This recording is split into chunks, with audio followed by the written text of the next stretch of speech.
What do you do when you suddenly come into a large chunk of money? Well, obviously there's no cookie cutter answer to this because it totally depends on your specific situation and your specific goals. But whenever I run into this with clients, my approach is basically the same, but then we just tweak it a bit to fit their individual situations. Let me show you.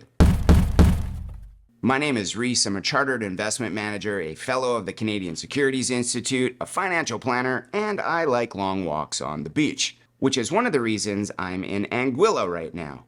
Killer beaches and delicious tax structures.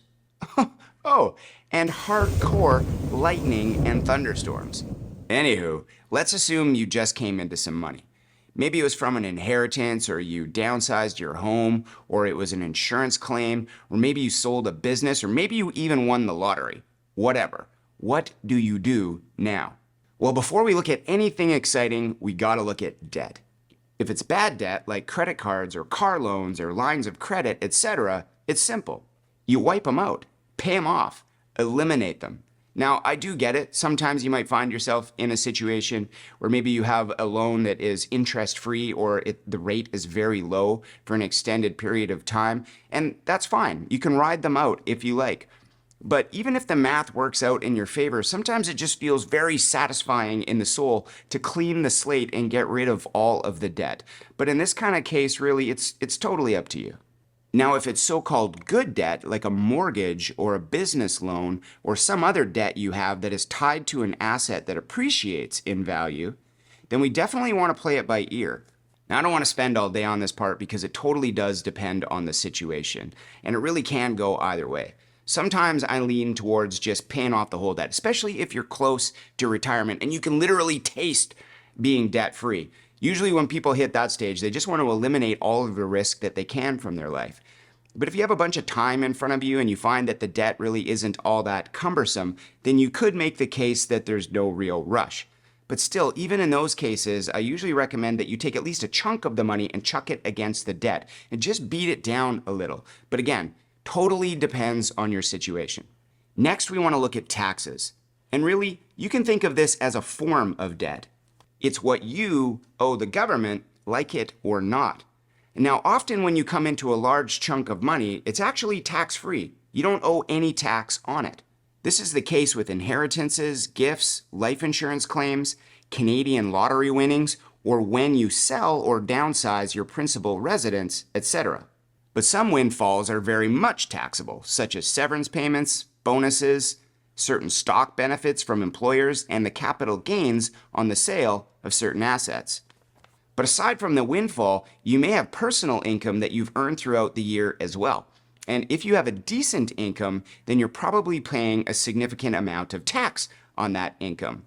But regardless, whenever you come into a large chunk of money, you want to look at your options for how you can reduce how much you're hemorrhaging to the government. Lots of times this can be as simple as making a lump sum contribution to your RRSP.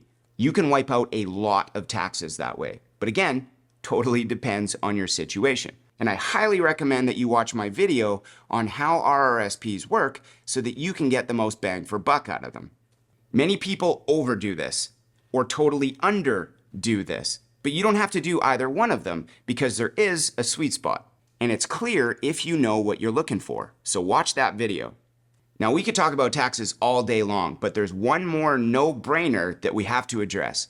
If you have room in your tax-free savings account, your TFSA, then fill it. There is basically never a good reason to keep a large chunk of money in an account that you have to pay tax on the growth if you have the option to keep that money in an account where you don't pay tax on the growth. Yet we see people doing this all of the time. And that's because it's a really easy mistake to make. But thankfully, it's also a very easy mistake to fix. Okay, moving on. If you don't already have a delicious war chest, then you need to build one. We are big believers in substantial cash reserves, or war chests, as we like to call them, especially if you're moving into retirement. And yes, I have a video on that topic as well, and it's one of my faves. But the moral of the story is that having a large chunk of money that is easily accessible and not exposed to the swings of the market brings huge peace of mind and the ability to ride out and or take advantage of a lot of storms. Mucho importante. Now, once you've taken care of the basics, you want to reassess your goals. What is important to you? Do you want to give away a chunk of the money to your kids or a charity? Do you want to retire early or simply have more money available in your retirement so that you can travel or whatever? Or do you want to purchase a large asset to build out and develop your long-term wealth? Actually, where we are right now is a perfect example of this. We're staying at the Arawak Beach Club, an awesome boutique hotel on the stunning Caribbean island of Anguilla. And the owner of this place, obviously, used a chunk of money to invest in purchasing it so they could not only own something awesome, but use this asset to diversify their holdings and increase their long-term wealth. Now, you don't need to go and buy a hotel in the Caribbean, but if you do, you should probably invite me to come down and check it out because I'm probably at least somewhat responsible for planning the idea in your head. Anyway, the point is, now that you have more resources, you have more options. So reassess, think out, and articulate what's important to you. Make a list of your goals, prioritize them, and estimate how much each one of them is going to cost. And that should give you a decent idea of what you can actually pull off now. Which leads me to my last main thing you need to do. Build out a game plan. Earlier this year, we were contacted by somebody who won the lottery, and it was a pretty big chunk. And we had respect for her right out of the gates because she did everything right. She took it slow, threw all of it into high interest savings, and contacted us to build out a game plan for her before making any big decisions. That is wisdom. And according to legend, is pretty much the opposite of what most lottery winners do. Now, we also have another client who I'm pretty sure is our youngest client, but again, just super impressed with her right off of the bat. She came into a fairly large sum of money from a life insurance claim, and she wanted to be very smart with it. And so we built out a game plan for her short-term goals, her mid-term goals, and set aside enough to see to it that her retirement income is pretty much already zipped up and taken care of for when she gets there. The point is, you want what you've been given to last. And if you go into it all willy-nilly thinking, I got lots, that lots will find all sorts of ways to disappear on you a whole lot faster than you intended. And that is no bueno. Now let me wrap all of this up with a quick and simple example to illustrate some of this. Let's say you come into 500 grand and it's an inheritance, so there's no tax on it. But you also make 150 grand each year doing your day-to-day job. So you got to pay tax on that. And on that kind of income, you're paying at least 35% tax on the top $50,000 you make. Now let's also assume you're 5 years from retirement, you have $20,000 in bad debt, $150,000 left on your mortgage, $10,000 in your war chest, and nothing in your TFSA. Now what do? Well, wiping out the bad debt is a given. So there goes 20 grand immediately, and now you're down to 480. Next, we laser in on that $150,000 mortgage. Yeah, we could call it good debt, but you're getting close to retirement, so you want it gone, so we blast it. And that drops your 480 down to 330. Now let's look at taxes.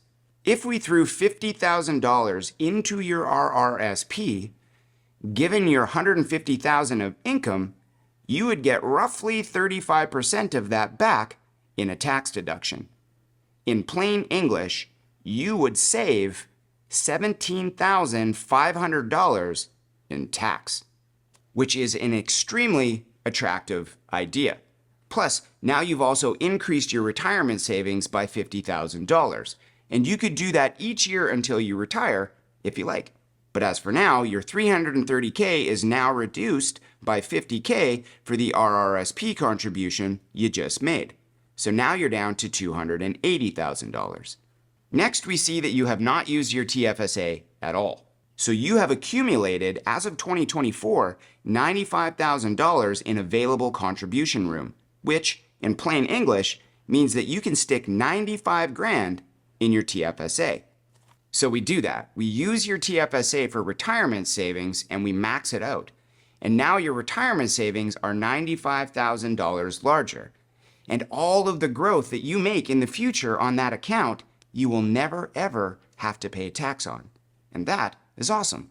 Anyway, now we got to minus that 95 grand from the 280 grand, and now you're left with $185,000. But your war chest is sticking out like a big red thumb because it's only got 10 grand in it, so we got to fix that. We discuss it and we agree that a $100,000 war chest leading up to and going into your retirement is a solid and emotionally pleasing goal.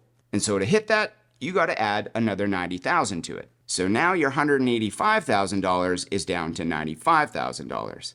Now I'm going to stop here because what I really wanted to do with this example was not to show you exactly what to do, because again, it's totally dependent on your situation. But what I really wanted to show you was how quickly a good sized chunk of money can get gobbled up even if you're behaving yourself and doing everything responsibly. So enjoy your windfall for sure. Maybe even visit Anguilla and our friends here at Arawak Beach Club. But don't go in all willy-nilly. Think it out. Smash your debt. Slash your taxes. Jack up your war chest. Reassess your goals and build out a game plan for the win.